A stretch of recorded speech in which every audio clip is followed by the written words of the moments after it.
તારીખ 17/4/2026 ચૈત્ર વદી અમાવાસ્યા પિતૃકૃપાનું રહસ્ય। જય શ્રી કૃષ્ણ।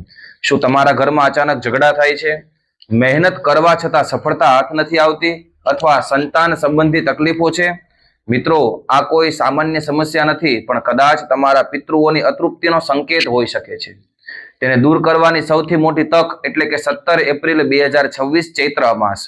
શાસ્ત્રોમાં ચૈત્ર અમાસનું મહત્વ અનેરું છે। આ દિવસે કરવામાં આવેલું એક નાનું એવું કાર્ય એ તમારા 7 પેઢીના પિતૃઓને તૃપ્ત કરી શકે છે। તમારે શું કરવાનું છે, આવો એ જાણીએ। અને જાણતા પહેલા કોમેન્ટની અંદર જય શ્રી કૃષ્ણ લખી દઈએ।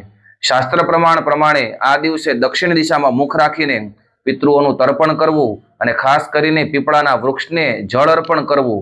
પણ ઉભા રહો, એક એવી ભૂલ છે કે જે મોટાભાગના લોકો કરે છે, આ દિવસે કરે છે, અને પુણ્ય મેળવવાના બદલે એ દોષને વહોરી લે છે। અને એ ભૂલ એ છે કે લોખંડના પાત્રનો ઉપયોગ।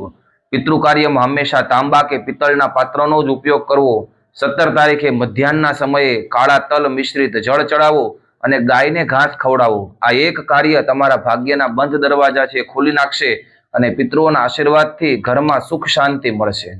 જો તમારી કુંડળીમાં પણ કોઈ પિતૃદોષ હોય અને તમને ખબર ન હોય, તો તમારા જન્માક્ષર કુંડળી અમારી સાથે શેર કરો, અને સમય આવતાની સાથે જ અમે તમારી મદદ કરીશું। જય શ્રી કૃષ્ણ।